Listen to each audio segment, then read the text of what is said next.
Attention, attention, all personnel. Incoming podcast. This is MASH Matters.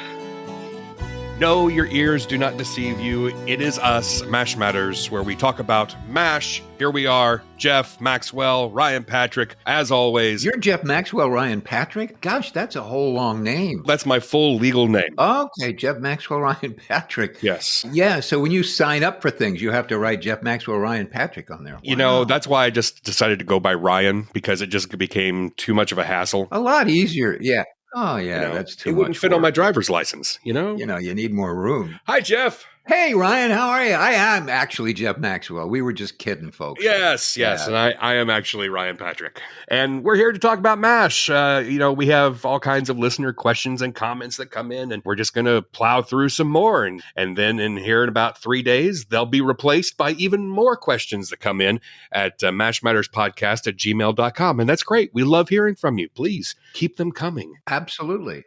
I want to start by giving a thank you to Brian for letting us know of another passing. We want to remember Richard Ferrangi. I think that's how you pronounce his name. Well, he was in a lot of movies like Midnight Run and Carlito's Way. He was in Repo Man with Emilio Estevez. But in MASH, he had one very small part in a MASH episode, and it was in the episode Mulcahy's War. And he is the battalion aide sergeant who informs Radar that they had an injured goat. Yes, and Radar said, "Oh no, what happened?" And the supply sergeant said, "We ate him." And Jeff, you and Richard Ferrangi have something in common. You both have had your voices dubbed by Johnny Hamer. Holy moly. Good grief. Good. Yeah, just sign here. Yeah. You know, you guys are lifesavers. I don't know how long you last without surgery. That's a bad chest wound. No use, Padre. Every once in a while, the Chinese let us know that they invented gunpowder. How in heaven's name do you ever get used to it? You get used to never getting used to it. I wish you were conscious. I'd like to offer some comfort. Being unconscious is as comfortable as you can get up here, Padre. I don't know why they used Johnny Hamer to do all those things. There's it's like he's sleeping on the stage with Johnny. Come here, we get any other voiceover. Get up. What? He's on call. Yeah. Yeah. Gee whiz, Johnny Hamer's the on-call VO guy from MASH. I don't understand that. I don't either, but it happened. And so rest in peace, Richard Ferrangi. And thanks again to Brian for letting us know about that. Well, Aaron says, I wanted to touch on the episode titled Radar's Magic Chicklet.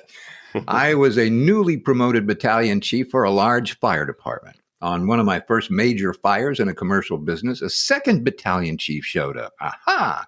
He walked over and saw my stress. I was new. Of course I was stressed. He did something I will never forget. He stuck his tongue out at me and went, I don't know whether that had anything to do with how I felt after that, but thanks. No, Aaron, I'm kidding. That's not true. He walked over, saw my stress. I was new. Of course, I was stressed. He did something I will never forget. He handed me a piece of gum and tells me to start chewing it. I asked why, of course. He said, it will help. Well, it did. I found myself more calm. Was it the gum, the second battalion chief, the encouraging words of a mentor? I'll never know. So when Radar takes that gum from Hawkeye, he knows it's gum, but he also knows peace is following. Well, there you go. That's what gum can do for you. How about that? Yes, you can also put it under countertops when you're having lunch. Just for fun. I need some gum right now. Yeah. In fact, you know what? Here's what we need to do then. If this is true, then everybody in the world needs to chew a piece of gum all at the same time so that peace follows. Oh, that's a great... We should do that. We should start it. Everybody around the world chews a piece of gum at the same time. At the same time. I like that. Because peace will follow. Yeah. We need a lot of gum right now.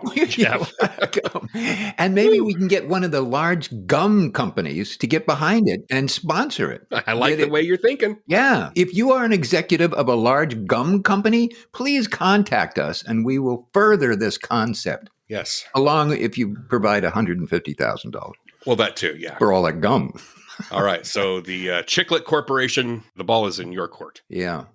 All right. Amy, who is one of our Patreon VIPs, sent us a message saying, hey, I was listening to Alan Alda's podcast when he interviewed Leslie Odom Jr., who was in a revival of an early 60s play by Ossie Davis called Pearly Victorious.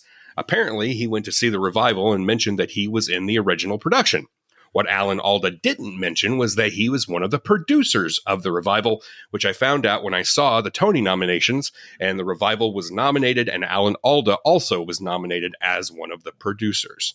So when this episode drops, this episode drops on the 15th of June. The Tony Awards are on June 16th. So we don't know yet if it won. It's actually nominated for, I believe, 6 awards. Best Revival of a Play, Featured Actor, Featured Actress, Direction, Scenic Design, and Costumes. So yes, Alan was in the original production of Pearly Victorious that starred Ossie Davis and Ruby Dee. Ossie Davis also wrote it back in the 60s. And now they brought it back. And I think it's since closed. But the revival was also produced not only by Alan Alda, but also Samuel L. Jackson and Felicia Rashad and Kerry Washington and Leslie Odom Jr., who is in the show along with his wife. Kind of neat that a role that he helped originate many, many years ago, he also helped to bring back to the Broadway stage now. And he's nominated for a Tony for it. Wow. Hey, what a guy. Brought the thing back, was in the original, nominated for a Tony. He must need the money or something. I don't know. It's working a lot. The guy just doesn't stop. He is the true Energizer Bunny. Yeah, he really is. You know, he really was when he was doing the show. And he'd, shoot all week long, Monday through Friday. And then he'd get on a red eye and he'd fly to New Jersey, where they lived, and spend the weekend and then fly back and come into the studio Monday morning. And he'd do that, through the whole season. Right. The stamina this man had, I was just stunning. Every once in a while, he'd nap every once in a while, but he wouldn't screw up. I mean, he was just go, go, go, go, go. And he was an amazing guy. Well, and he wasn't just acting, but he was also writing, and he was directing and producing and also writing other scripts for other movies and shows. I mean, it's incredible what he did, and he's still doing it. He's still so active today. I will get up and walk out to the mailbox and I need a nap. Well, Tim says, hey, Jeff, couldn't sleep last night. Was scrolling through YouTube and found this. Thought you might get a kick out of it. Love the podcast. Keep up the good work. Well, of course, you all folks, you cannot see this unless we give you the link. Well, and we will give you the link. Yes. And we will give you the link. Click on it and watch it. If I may, I'll just throw out what you're about to see is what's called an industrial film. Mm-hmm. And it was an industrial film that starred McLean Stevenson. Yes, a very young McLean Stevenson. Very young. Yes. I think he was, very, very young. And he was playing the role of a gas station owner. And he wanted to make his gas station the best he could. And so he was doing all kinds of sales techniques and, corporate things to make his gas station stand out among other gas stations. Yeah. It was Gulf Oil, the Gulf stations. Yeah. Gulf Oil, and I guess the president of Gulf Oil, he introduces it. Oh, the Gulf Oil is better than any other Gulf Oil. Yes. It's going to be great. And here's and our this Gulf. Narrator is talking to McLean Stevenson about his business and competitive pricing and customer service and clean bathrooms. It's weird. It's a weird thing. Watching McLean Stevenson have to take it seriously is really weird. He's a champ. He sells it. Yeah. And we buy it. Morning, sir. Shall I fill it with new no-knocks? No, I noticed that Gulf tank price. How would that work in my car? Well, why don't you try a tank full? A lot of my customers have had darn good results with it. Try it and let me know. Okay, fill it up. Good. Would you mind pulling up a little? Well, that's kind of an example of what actors in Los Angeles or anywhere where they're trying to make money at it will do. Oh, it's industrial from Gulf Oil. I just say, the oil's, but okay, I'll do that. Yeah. He probably auditioned for it and, among other actors, and he got it. Sure. And he was happy for the job. This was produced 9 years before the pilot of MASH. Mm-hmm. Yeah. So, it was a job. We'll put a link to the video in the show notes for this episode 125 at mashmatterspodcast.com. Back then, it wasn't as easy to show people pieces of film that you did. But it was always a whole thing about, oh gosh, actors have to have a reel so that you have something of, of length of 3 minutes or 5 minutes or 10 minutes to show other producers or other people your work. And so you have clips of various shows that you were in. So when he got that and he did that, he was probably thrilled because it gave him film. So he would have film on himself, right? Regardless of what he was doing, pumping gas or doing anything. But he had the ability to show people what he looked like, what he sounded like, and how he talked to other actors and stuff. So it was a real, good plus. But it sure is weird. It is. It's weird. But it's interesting. It's just really interesting to see this young guy. It's also sad to see the gas prices. Yeah, right. It was 36 cents or something. That was the high price. I think they were trying to get it lower to 34 cents. Oh my goodness. Unbelievable. Yeah. God, so thank you, Tim, for sending that to us. And also my friend Johnny sent me that video as well. All right. Speaking of videos, Dr. Pop Culture on Twitter /X sent a link to us from an unsold pilot episode of a series called Class of 55. This is from 1972. And it stars Alan Alda and Louise Lasser. It was created by James L. Brooks. I mean, it has some pretty heavy hitters in it. Yeah. I had never heard of this. I had never seen this. I watched it. I can see why it was not picked up. It was a little melodramatic. And in the last 30 seconds of the episode, Jamie Farr shows up as a wedding photographer. Oh, no, thank you. $2.50, is that too much? What's the harm? I feel ridiculous, that's come why. on, we'll be glad we have it. Sure. After all, how many times you get married? You'd be surprised. Okay. Put your hand right around there and cheek to cheek. There's Hawkeye and there's Klinger together. This is in 1972, so this is right before MASH was filmed. Yeah. And you have to stop and think, wait a minute, if this show had been picked up, what would have happened to MASH? Alan Alda would not have been in MASH if this show, Class of 55, had sold to a network and went into production. I'm kind of glad that the show wasn't that good. Yeah. He's good in it. But yeah, it's wild to watch that, knowing that's the same time that MASH is about to be produced, and we could have lost Alan Alda to this show by James Brooks. And I watched it and I thought, you can certainly see Hawkeye in there. You can certainly see the guy, Alan Alda, stretching his wings a little bit and doing interesting things. And I thought, the show kind of had a little edge to it. I thought it was sexually edgy. I think they had little innuendos and little jokes back and forth that I thought were pretty much ahead of the time, really. I thought, wow, really? They're doing that? How about that? Gee. I just don't know that I cared about the characters. Yeah. It's this couple that was together and then they weren't, and now they're back together. And I wasn't really interested in them being together or not being together. It didn't really matter to me. You're right. Yeah. And that's their problem. They should have made us care a little bit more about them. Yeah. Then, we would have cared at the end where disclaimer here, I'm going to reveal the end, but they get back together and they're a big hug and, oh boy, we're supposed to be, whoa, boy. But we weren't. We didn't care that they got back. Well, yeah, exactly. They get remarried at the end of the episode, spoiler, which is why we have Jamie Farr showing up as a wedding photographer. Yeah. Yeah. That's just wild. Just wild. So again, we will put the link to this. Also, there are going to be so many links in the episode 125 show notes. It might just burst at the seams with so many links. It may capsize, Jeff. I'm concerned about the internet. We may break it. Yeah. But it's going to be there. So if you want to watch Class of 55, you could do a double feature of McLean Stevenson industrial film and Class of 55, just back to back. Yeah. Young McLean, young Alan, pre-MASH. Young Jamie Farr. Young Jamie Farr. This episode has everything. Well, I'm bursting at the seams to read Brian's note to us. And Brian says, I wanted to take a moment and write to you, as I'm sure many have done, and tell you I profoundly appreciate your efforts of keeping an amazing show alive and well. As a child of the 90s, I was born about the same time as the show had its final episode, but later learned of it while watching it in syndication and quickly fell in love with it.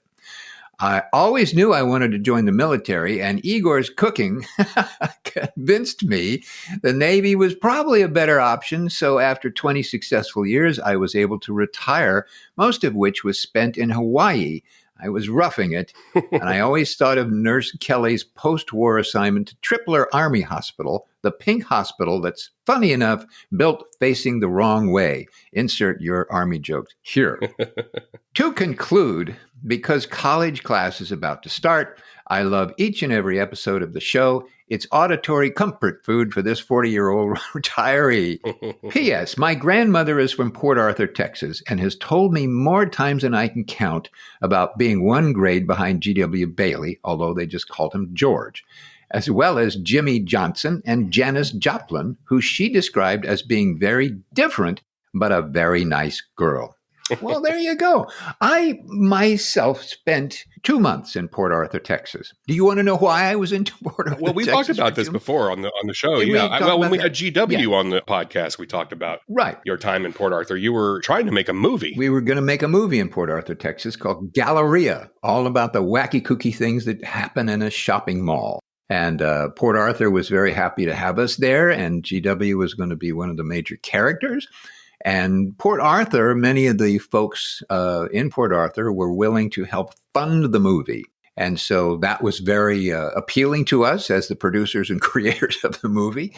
So we went there and we spent a couple of months trying to develop it. And a lot of funny things happened that prevented it from happening. But it was quite an experience. And the people in Port Arthur were very nice.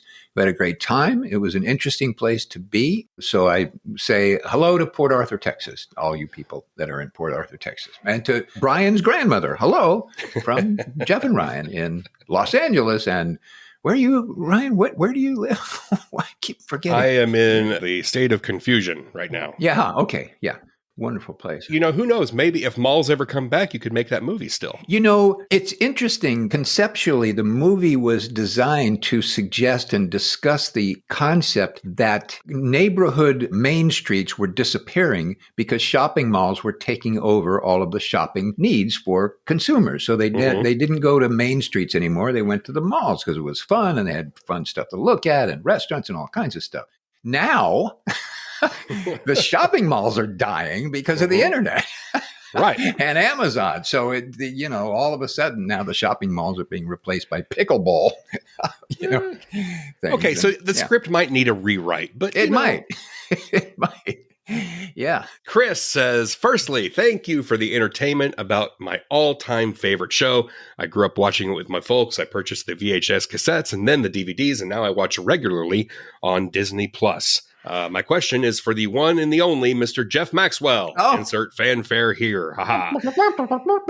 In the beginning of the episode Dear Sigmund, which is season 5, episode 8, Klinger sells a pair of hoop earrings to Margaret while playing poker. It appears he has pierced ears. Was that the case? Keep up the great work, fellas. You're each a saving grace and an earbud. Cheers from beautiful Alberta, Canada. That is why he watches it on Disney Plus, because in Canada, you can see it on Disney Plus.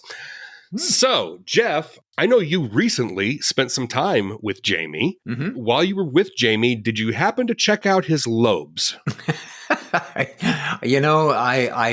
snuck looks every once in a while to examine the lobes. I didn't want to look, like a weirdo or anything. But I can tell you with 100% certainty, his ears are not pierced, nor were they pierced then. So there you go, ladies and gentlemen. Whew. Jamie Farr's ears were not pierced then. They are not pierced today. Don't say we never have answers on this podcast. Yeah, that's an answer, isn't it? That was a bona fide answer. Whoa. How many is that? Let me see. Well, we're in episode 125, and I think that we're up to around 9? 9 answers. Yeah. All right. Yeah. 4 of them are actually correct. Precisely. So don't write in with the fact that we don't know anything, because we do. And Timothy writes, I heard on the podcast that a crew member was shown on camera wearing a blue jacket. I was driving when I heard this and had gone on to other episodes and cannot find which episode it was mentioned in. I Googled it and it said it was in Best of Enemies. I cannot find the footage. Was hoping it was in the show notes or a picture of it. Please help. Would like to see what you're talking about. All right. Google lied to you, Timothy. Yeah. Google lied to you. It's not Best of Enemies. It's in Communication Breakdown. That's why you couldn't find it, because it wasn't there. Yeah.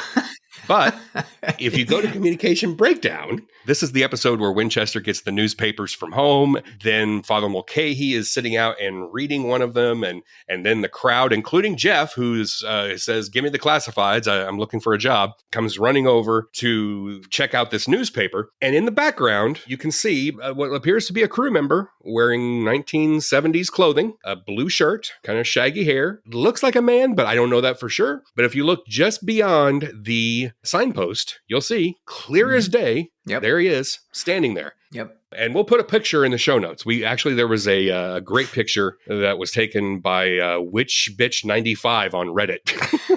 Can we say that on a podcast? I wanted to give credit where credit is due. Okay. So credit is due to Witch Bitch 95. Okay. And we will put a link to that in the show notes as well. I looked at it quite carefully, and there are two people it could be. I don't know the names of either one of them, but I do know that there were two crew members. One was a male and one was a female, as I understood it, Ben. And one gentleman had shaggy hair, like is in what I can perceive in the picture. And he used to wear nice pastel colors. And he has a nice blue shirt on. Mm-hmm. And there was a woman who worked in the show, and she used to wear nice pastel colors as well. And she had shaggy hair. So I don't know. It's probably one of those two. It could be one of them. Yes. Now, while I was researching this, I also found footage from MASH4077TV.com, a great website if you haven't been to it, footage of a crew member stepping into the shot. They refer to him as Dominic. Mm-hmm. Do you know who that is? I know very well who it is. And it was very funny. If anybody gets a chance, you can click on the link and watch it. We'll put the link in the show notes. Dominic Palmer was a director. He eventually became the director of photography for the show. And so he is seen in that scene walking into the operating room with his photographic meter to see what the light was saying. And he's standing there looking at the meter.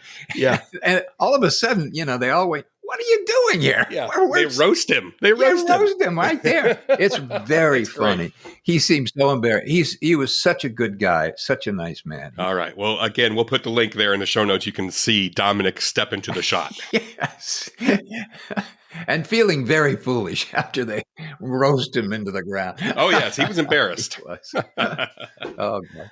All right, we have a piece here from David. He says, "MASH Men, the recent passing of writer Dan Wilcox has me wondering if any fans out there or if any production staff would know if he or Thad Mumford ever did any interviews that explained why the year 1951 was chosen for A War for All Seasons. This one is really the impossible episode of MASH because its storyline causes the entirety of the program's first 5 seasons, including the complete 10 years at the 4077 of Colonel Blake, Trapper, and Frank, as well as the entirety of Margaret's fling with Frank and her engagement, marriage, and divorce from Donald Penobscot to have all been shoehorned into a period of less than 30 weeks.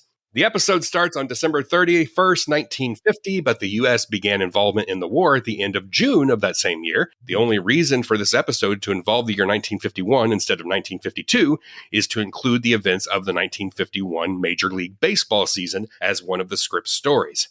But surely there were other national events from the following year that could have instead allowed this episode to have been written as happening throughout 1952. I'm wondering if Dan or Thad had ever considered writing that episode to include Henry, Trapper, and Frank, and inviting McLean Stevenson, Wayne Rogers, and or Larry Linville to return for the first scenes of that story. I've long thought that A War for All Seasons works best if at the beginning of the episode we assume that Mike Farrell is playing Trapper, Harry Morgan is playing Henry Blake, and David Ogden Stiers is playing Frank before they assume their more familiar characters sometime later in the episode. During A War for All Seasons, Mike Farrell's character isn't specifically referred to by name until around the late spring when we could see some of the plants in Mulcahy's garden have started coming up. So Mike could be playing Trapper up to that point, and David Ogden Stiers' character isn't mentioned by name until around the time the episode gets to the month of June, which leaves it open for Stiers to be playing Frank Burns during the first 5 months or so of 1951. P.S. I'm still hoping that the ADR redub with Jeff from Fade Out, Fade In episode may be for episode 128.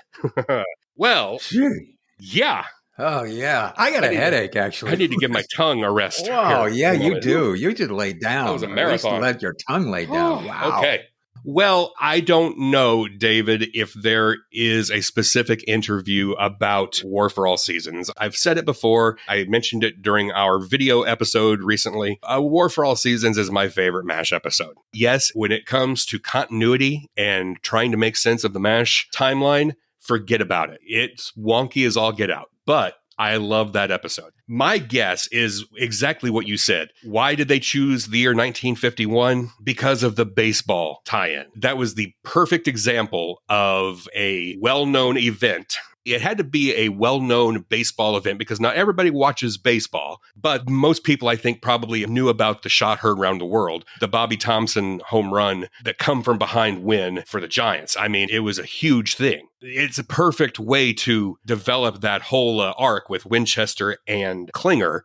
I don't know that there was anything in 1952 that could have had the same kind of impact. And so my guess is that it was built around that baseball game.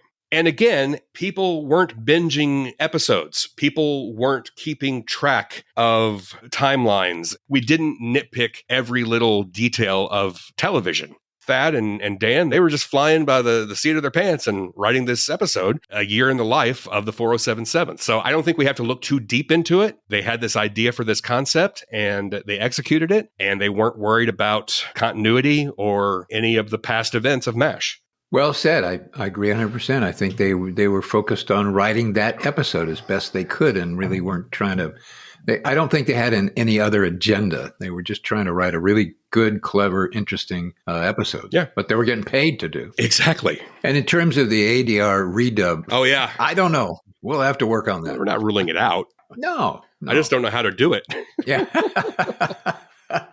All right. Well, we have some VIP, some Patreon VIPs to salute, don't we? Yes, we do, including Private Harrison Bray. And Private Mike Thomas. Corporal Russell Burbage. Corporal Daniel Montgomery. Captain Ron Havens. Captain Deb Cheney. Major Heath Daniels. And Major Kernjeet Singh Budeo. You too can be a VIP for as little as $3 a month and get some perks in return, including access to the new episodes a couple of days early. So just go over there to mashmatterspodcast.com/support and become a Mash Matters VIP. And for $5 a month, we won't send you the perks because you never know what can happen to those perks once they get in your house. But you think about that, folks. They do spoil pretty quickly. Badly. They start to smell. Oh, it's awful. Expired perks. Oh. You can smell a spoiled perk for miles. Oh, well, anyway, Tom said, Jeff and Ryan, I just watched the opening scene of Bug Out and have a theory to run by you. Another theory, ladies and gentlemen. Hawkeye and BJ calling one of the latrine diggers, clearly being played by Jeff Maxwell, Salkowitz, is likely an inside jab at the new president of 20th Century Fox, Cy Salkowitz, especially Hawkeye's comment that Salkowitz is a magician with the latrines and cesspools. On one of Alan Alda's podcasts with MASH cast members from a few years ago, there was a brief discussion about working conditions out at the location and the chintziness of the studio.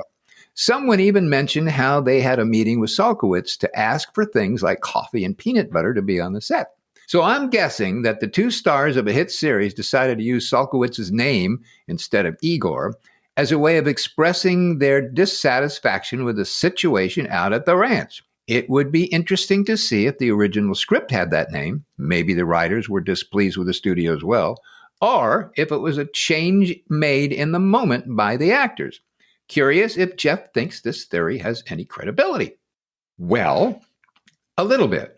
My brain cannot remember the years Salkowitz being the president of 20th Century Fox. The president of 20th Century Fox probably would not necessarily have been making any decisions about whether or not they could get peanut butter or stuff in the stage. That came from unit production managers and from other people who were hired to do that by presidents of studios. So that may not have come from Cy Salkowitz. He was Fox president from 1976 to 1981. Okay. So the timing is right. Okay, the timing is right. Now, yeah. I did not spend any time with Mr. Salkowitz at all. So I don't know whether he was a nice person or not. I don't know if everybody liked him or they didn't like him. I don't know that. What I do know is, however, whatever was written in that script, the actors would have said. I'm pretty certain that nobody made that decision to call that person Salkowitz on the spot. That was in a script. Now, that being said, if it was in a script and one of the writers was doing it as a joke, quite possible. And it might not even been a nasty joke. It may have been something sort of, complimentary, just kind of a fun thing to do to put the president's name in the show. So we don't know. I don't know whether he was a bad guy or a good guy. Jim Frisell and Everett Greenbaum were the writers of that episode. Oh, okay. I don't know if they had a beef with Mr. Salkowitz or not. Yeah, I don't know. But it's possible. This scenario that Tom is presenting to us is possible. Yeah, it's possible, except the fact that it would have been done on the spot. It would never have been done on the spot. Yes. Once those words are on that page, you say them, buddy. You don't work here anymore. But it's interesting. It's interesting to think about. Yeah. I believe in my heart of hearts that it was more of a fun thing rather than a thing to jab at the guy. Yeah, it's an inside joke, too. It's an inside joke about the president of 20th Century Fox. And Yeah. they may have, Fitzel and Greenbaum were pretty famous guys and they were pretty accomplished writers. And they may have known him quite well and just sort of had, let's put his name in. That's kind of fun. Cleaning the latrines. That's funny. Moving on, Ron says, Jeff and Ryan just finished episode 123 of the podcast, and I'd like to give some feedback on the email you read from Giovanni. In it, he mentions how MASH became more serious in seasons 6 and 7, and starting in season 8 until the end, it seemed like a different show. To me, MASH is strictly a sitcomedy in a military wartime setting. And although I'm not a big fan of a lot of the later, more dramatic episodes, a few of them do make my favorites list. In addition, some of my favorite comedic episodes are in these later seasons as well. I understand how and why the writers and producers took the dramatic path for the series. I think the reason the show lasted 11 seasons is because it became a dramedy. It's hard to use the stories and situations in a war as jokes and punchlines for an extended time. There's only so many snafus to write about. At some point, you can't ignore the reality of war. If you look at some of the other sitcoms with military settings throughout television history that remain straight-on comedies, they only lasted 6 seasons or less. McHale's Navy, 4 seasons. Major Dad, 4 seasons. Sergeant Bilko, 5 seasons. Gomer Pyle, USMC, 5 seasons. Hogan's Heroes, 6 seasons. I'm sure this is not all of them, but it's a decent sample size to illustrate what I mean. In addition, if you look at some of the long-running comedies set in much more whimsical situations than MASH, you will find for the most part that as the show aged, there were some story arcs that landed on the dramatic side. For a show that is so brilliantly funny over its entire run in a setting as tragically serious as a war, MASH should be given a pass if it has an extra cup or two of drama in its later seasons. My main issue with the last few seasons of MASH is the same as it is with a lot of other sitcoms. The actors become better known to the public beyond their characters. What I mean is that because the show is so popular, the stars do other things like movies, talk shows, interviews. They are more and more in the public eye as themselves, not just as their characters. While watching episodes from seasons 10 and 11, I find it difficult to get lost in the characters. I can't get past the mindset that I'm watching Alan Alda playing Hawkeye, Mike Farrell playing BJ, Loretta Swit playing Margaret, etc., etc. Perhaps an example that illustrates what I mean is the way Gary Berghoff looks and acts in the 2 Goodbye Radar episodes. He's clearly Gary Berghoff, a 36-year-old man playing a 19 or 20-year-old Radar going bald at such an early age. It's very difficult to see much of the Radar we knew and loved in the other previous 7 seasons.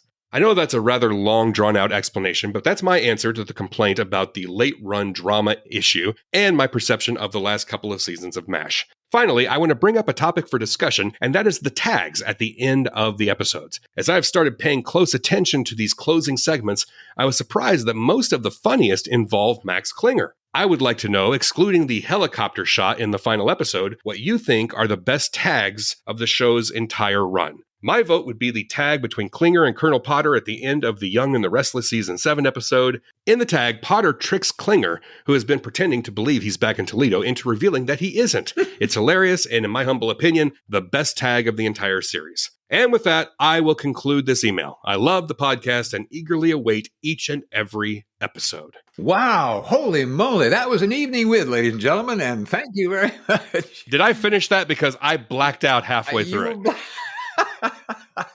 There was a lot going on there. Good stuff. Good stuff. Good stuff. Yes. Very good stuff. Yes. I had not read this till I heard you do this. And there was a lot of good stuff in there. And you got through it very, very well. Thank you. I've been training. Yay. I carved up and I was ready to go. Yeah. Carved up. Yeah. Okay. Well, there, go ahead. Do you have, I have thoughts. Please share your thoughts. I'm going to take a nap. Yeah. Oh, golly. Well, he makes some very good points here. It would have been wrong, I think, to not get a little bit more dramatic because he's right. Had they stayed in with the comedy thing, it would have been McHale's Navy or whatever. And I think it was a logical, organic move to get more dramatic because they were in a very dramatic situation. Yeah. And they just couldn't keep up the wacky, slapsticky thing, that sort of initiated the show. And the other thing is Larry Gelbart, created and wrote pretty much the first 4 seasons, and he was a genius. All the other writers are brilliant and they did wonderful jobs, but I don't think they were quite as genius as Larry Gelbart was. So being able to keep up that kind of humor and still make a point about the horrors of war is a pretty special thing. Yeah. So on some level, and I apologize to the writers, and I know if they were here, they'd hit me in the head, but on some level, it's a little easier to get into the more dramatic side than it is to keep that comedic element constantly going with any genius quality. And you have to think, too, that MASH was created based on real stories. Larry Gelbart and Gene Reynolds went to Korea. Mm-hmm. They spoke to doctors who were in Korea. They got real stories about what was really happening. And they based so many of these episodes and plot devices on these real stories. I don't know this for certain, but I'm willing to bet that if you looked at Sergeant Bilko and Gomer Pyle and McHale's Navy and Hogan's Heroes, those were not based on real hard-hitting military stories. No. No, there may have been some real true stories of some hijinks that happened, but when it comes to the reality of the situation, I mean, I will go to my grave not understanding how Hogan's Heroes was greenlit and lasted 6 seasons. I know. It's stunning. Wacky, kooky things in a concentration camp. Unbelievable. Hello? I mean, you talk about a horrible situation. I don't know. Yeah, I know. I'm not saying that there weren't good writers and good performers on the show. There were some very good people involved with that show. I mean, Gene Reynolds was a part of that show. So, hey, but I still don't know how they got the network to greenlight that series. Stunning. Anyway, those shows, they focused on the comedy. They weren't there to tell the story of what was really happening. MASH did. And I think that Gene Reynolds and Larry Gelbart, when they started and they did the first 4 years, were so able to combine those two things so that you didn't really notice right away that it was a dramatic thing. They kind of hit you. It kind of came around from the backside and you go, oh, wow. But as I said, that takes tremendous skill and tremendous talent to do. Yeah. God loved Larry Gelbart, had it all in his little finger to do it. Yeah. He did. Amazing. He did, yeah. Regarding his question, that's a good topic. I don't have an answer yet. I need to think about the tags at the end of the episodes. Yeah. Also, tags were different sometimes in the syndicated version as opposed to the version that you can find on the DVDs or on Hulu or Disney Plus, wherever you watch it. Because of editing, sometimes they would take something somewhere else from the episode and put it as a tag. So sometimes tags aren't actual tags. But we'll put it out to listeners. What are your favorite tags? Let us know. mashmatterspodcast@gmail.com, and maybe we'll read some on an upcoming episode. I didn't like any of them. I was not in any of them. So who cares?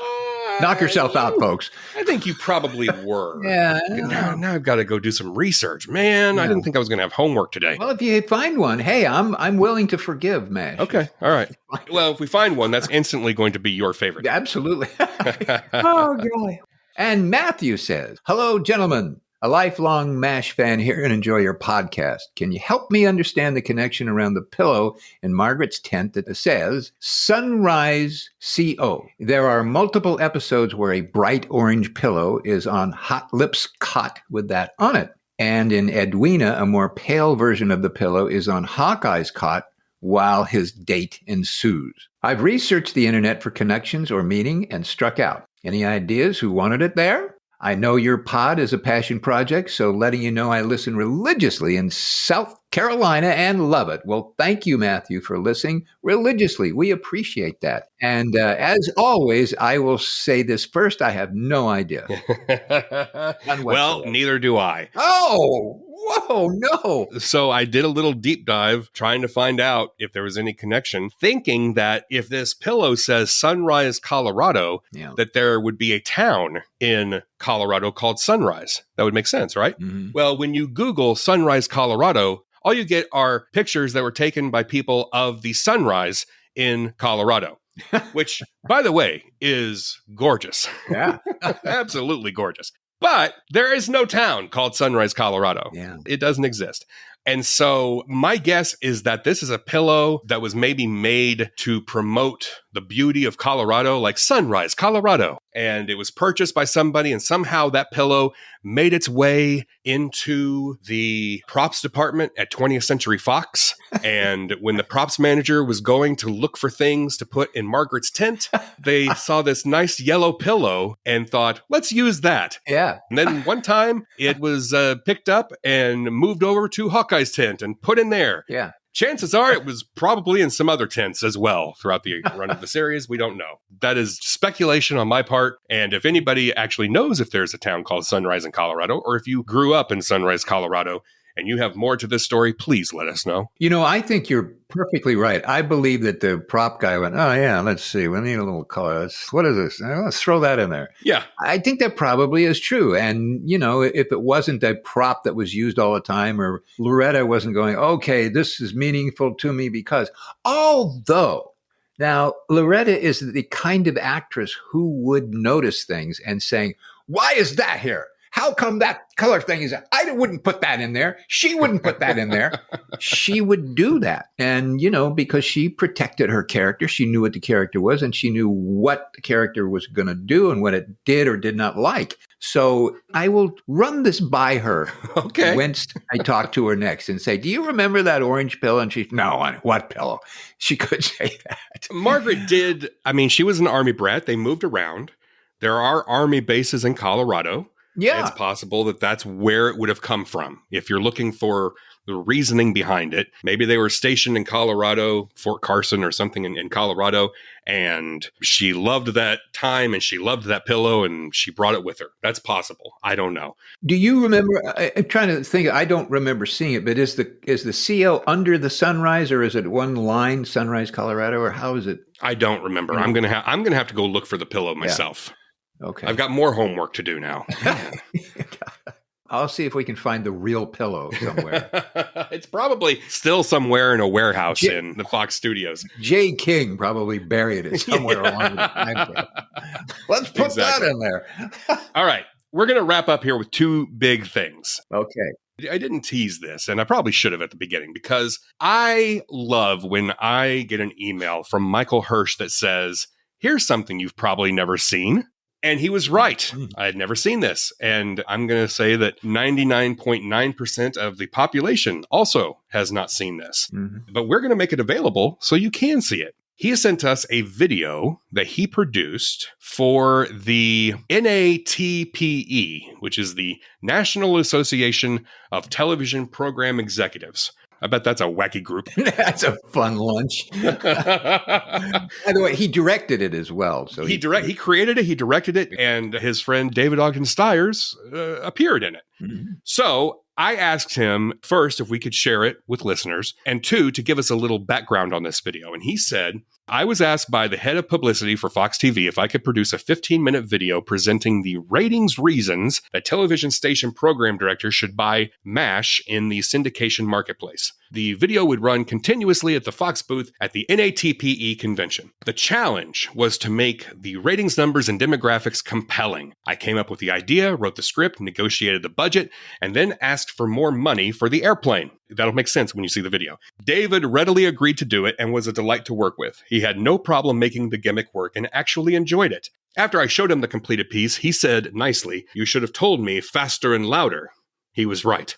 A word about shooting at the Fox Ranch. Though it can't be found in the user manual that comes with professional film cameras, apparently they come with built-in airplane magnets, because as soon as you begin shooting, private aircrafts began gathering overhead.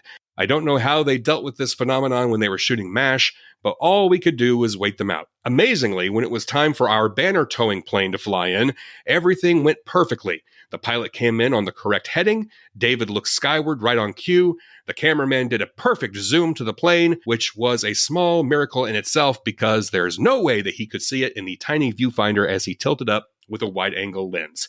He zoomed in blindly to where we'd rehearsed it, and lo and behold, the plane flew right into the shot. Okay, maybe it was my brilliant directing over the ground-to-air radio, or maybe the gods were just with us that day. Thank you, Michael, for the behind-the-scenes story from this video. I want you to watch this video. Go to our show notes for this episode, mashmatterspodcast.com. Look for episode 125. Watch the video. Jeff, did you watch it? I watched it a couple of times, and I agree. Please, everybody go watch it. You wouldn't think that, and this is kind of an industrial film too, used for a private situation to promote the show. You know, this wasn't for public consumption, really. But boy, it is now, and it's very entertaining. And David is wonderful in it, and it was beautifully produced and directed and written, and it all worked, which is really kind of unusual for industrial films. Most of those things don't really work that well. But it worked, and it's totally and thoroughly entertaining. Find it in the show notes, or you can go to our YouTube channel and find it there. Please watch it. It's new MASH content that you haven't seen, starring a star of the show. Yeah. And the other thing is this was produced in 1985. There are some video tricks that he does that have to do with specific timing or placement of the video that were really well done for 1985. Today, a 10-year-old can do it on TikTok with a couple of clicks of a button. But in 1985, it was a big deal. Also, I'm fascinated that in 1985, so this is 2 years after the finale, did television station program directors really need a reason why they needed to buy MASH and syndication? Yes. They needed to be convinced? They did. Wow. Yeah. Those are tough guys. That was a business, and they were tough. They were tough people. I've had minuscule relationships with a couple of them, but they're tough people, and that's a tough business. So yeah, they did need some influence. Okay. But this is beautifully influential. It's just wonderful. Yes. Yeah. Well done. Yeah. All right. We're going to finish this episode with some unfinished business. Years ago, when we started this podcast, we brought up the topic, what should MASH fans be called? And we had a few ideas trickle in over the years, but we never really truly discussed it. And we never came to a consensus of what MASH fans should be called. So we put it out on social media. Here's what we said. We said, okay, folks, we've got unfinished business. Taylor has Swifties. Beyoncé has the BeyHive. Buffett has Parrotheads. What should we call our fellow MASH fanatics? And we encouraged people to post their suggestions. And holy crap, did they? Was Holy Crap one of the names? I don't remember. I didn't see it. Surprisingly, that's one of the only ones that wasn't mentioned. What we're about to read is a list, and this is not a complete list. Mm-hmm. We narrowed this list to 62. And we're just going to read them back and forth and go through the entire list. And then afterwards, we'll talk about what to do with this list. I'll start it off with the most suggested one, which is mashers. Swamp rats. Personnel. Swamp dwellers. Tuttles. Mash heads. The creamed weenies. Mule fritters. Mule muffins. Mash-keteers. Fossers or Fossies, as in 4077. Swampers. Swampies. Section 8s. Mashaholics, also Mashaholics Unanimous. Fishers and livers. The Yellow Blackbirds. The Pink Elephants. Ninnies. Mashies. The Private Rich Perspective. Big Red Bird with Fuzzy Pink Feet. Stillers. Corporal Captains. 77s. 4077s. Flagpoles. Bouncing Betties. Machinatics. Draftees of the World. Latrinos. Ferret Facers. Gin Swillers. Mash-ups. Spuds. Taters. Swamp Mates. The Bug-outs. Mashiacs. Rosie Landers. Switties. Clingers. Mashnicks. Temporarily misassigned civilians, or T-Macs. The O-Clubbers. Barkies. Ringbangers. Oak Desks. Crab apples. Choppers. Macedonians. Lounge lizards at war. Banana daiquiris. Endless teas. Aldas. Slide on the icers. Meatballs. Double naturals. The finest kind. Mash turbators. Okay, folks. Not to be outdone, mash holes. Send the children out of the room, please. Yes. Last but not least, the Igor Straminsky Admiration Society. Woo! Wow, yes. Da-da-da-da-da-da-da-da. I am standing and applauding. Wow, that's amazing. Wow. I like that. There you go. Those are the top 62 suggestions. So how do we do that? Do we, is there a contest? Do we pick the best? Well, I think we should have some kind of vote, but we can't put 62 out there. Maybe we should narrow this list down. Like you and I should narrow this list down and then put it out on social media and have people vote from a curated list. Mm-hmm. We'll work on that. Yeah, okay. We will pare this list down even further, and we will put it out to Mash Nation, which actually Mash Nation wasn't suggested, but we'll put it out to Mash Nation because we need a name. We need a name for MASH fans. Yes. And MASH fans need to be the one to pick it. Oh, that's a perfect solution. Absolutely. Yeah. Stay tuned. We will have this out for you to vote on very soon. All right. We're done. We're done? Is that it? I think we've talked enough. At least I have. Let somebody else talk for a while. Yeah. Come on, all you people out there. Go ahead. You talk now. Yeah, you talk to us for an hour. Well, this has been fun. A lot of good thoughts, a lot of good comments, a lot of good email, a lot of fun stuff. So thank you, everybody. That was pretty cool. Keep them coming. mashmatterspodcast@gmail.com. You can contact us through X, also known as Twitter. Get us on Facebook, Instagram. Listen to the episodes and watch some of our videos on our YouTube channel. We're everywhere. You can't get rid of us. We're like mold growing in your crawl space. You can't get rid of us. Yeah. Whether you want to or not. All right, folks. Thanks for tuning in. We will see you next time. And until then, here's looking up your old address.